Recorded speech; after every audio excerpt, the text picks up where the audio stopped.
La Guadeloupe est soumise au risque cyclonique. Ce n'est pas nouveau. Malheureusement, ce risque va augmenter. Le territoire guadeloupéen s'est adapté. Mais quelle est sa vulnérabilité aujourd'hui? Et dans 30 ans, si rien de plus n'est fait? Quels seraient les coûts, des dommages et des pertes économiques causées par la submersion marine pour un cyclone donné?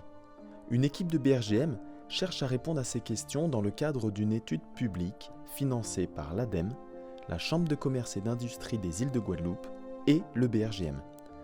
L'objectif est de formuler des recommandations spécifiques au territoire et au tissu économique guadeloupéen pour aider les décideurs locaux à construire une stratégie d'adaptation pertinente et efficace. Les ingénieurs du BRGM ont reproduit numériquement le cyclone de 1928, un cyclone de catégorie 3 qui était passé en plein milieu de l'île, avait fait des dégâts énormes et près de 1400 morts. Pour les deux premiers sites d'études, que sont Jarry et Pointe-à-Pitre, nous avons identifié les logements, les entreprises et les infrastructures exposées à la submersion marine pour ce scénario. Puis, les coûts des dommages directs ont été chiffrés. Avec un tel événement aujourd'hui, ce serait 21 millions d'euros de dommages sur Jarry et la même chose sur Pointe-à-Pitre. Et si on rajoute la hausse du niveau de la mer attendue dans 30 ans, c'est-à-dire 26 cm, les coûts augmentent de 16% sur Jarry et de 21% sur Pointe-à-Pitre. Mais en plus de ces dommages matériels, il faut aussi prendre en compte les perturbations de l'activité économique. Quel serait, dans ce scénario, le coût total des pertes d'exploitation pour les entreprises? Pour faire cette estimation, nous mettons en œuvre une démarche d'évaluation participative, faisant appel à tous les acteurs locaux concernés par le risque. Pour commencer, un scénario post-catastrophe a été construit en concertation avec les principales institutions territoriales et les gestionnaires de réseau. Ensuite, ce scénario a été discuté avec les représentants de différents secteurs d'activité pour en estimer les potentielles conséquences économiques. Mais selon vous, quelles seraient les conséquences de ce scénario pour votre entreprise? Quelle que soit la taille de votre établissement et quelle que soit votre activité, une boulangerie, une banque, un coiffeur, un concessionnaire auto, une usine, réalisez votre auto-diagnostic de vulnérabilité. Nous avons conçu un questionnaire qui vous permet de faire facilement et gratuitement votre auto-diagnostic. Si vous êtes à la direction d'une entreprise située à Jarry ou à Pointe-à-Pitre, regardez attentivement le scénario post-catastrophe qui va suivre et imaginez les conséquences pour votre entreprise.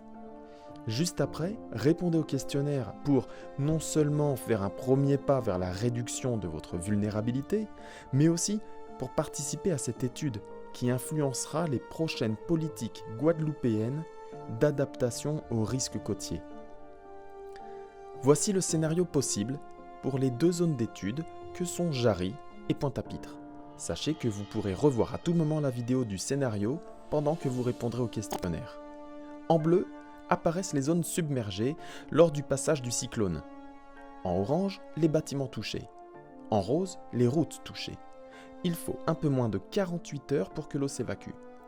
Jusqu'à la fin du deuxième jour, la circulation est presque impossible sur toutes les routes submergées à cause de l'eau puis des déchets. La priorité est à la mise en sécurité des personnes et des biens. C'est une coupure électrique générale. Les sites sensibles fonctionnent sur leur groupe électrogène. Les réseaux téléphoniques et Internet, qu'ils soient fixes ou mobiles, sont en panne. L'alimentation en eau potable est interrompue entre 1 à 2 jours. Ces 2 premiers jours, on peut dire que le territoire est comme paralysé. Entre le 2e et le 4e jour, la plupart des routes ont été dégagées, mais certaines nécessitent des réparations plus lourdes, ce qui perturbe plus ou moins la circulation. La traversée du pont de la Gabarre est très problématique et les accès à Jarry sont particulièrement compliqués.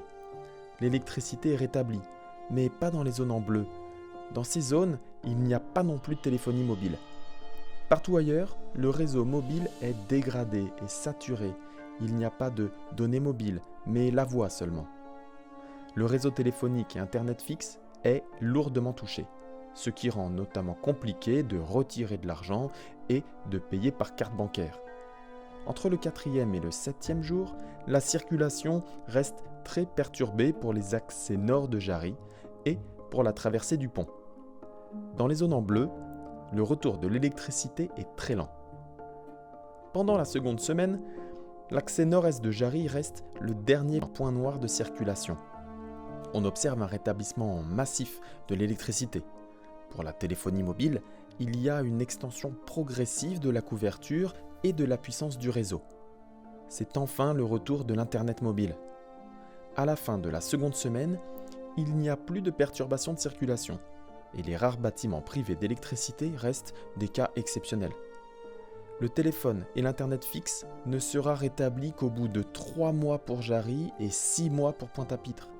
Le réseau mobile est donc très sollicité. Dans ce scénario, que votre entreprise soit directement touchée ou non par la submersion, quelles sont les conséquences pour votre établissement ? Répondez tout de suite au questionnaire d'autodiagnostic de vulnérabilité. Vous participerez ainsi à cette étude unique en France et surtout à la construction d'une politique d'adaptation au risque qui soit pertinente vis-à-vis des réalités de votre territoire et de votre tissu économique.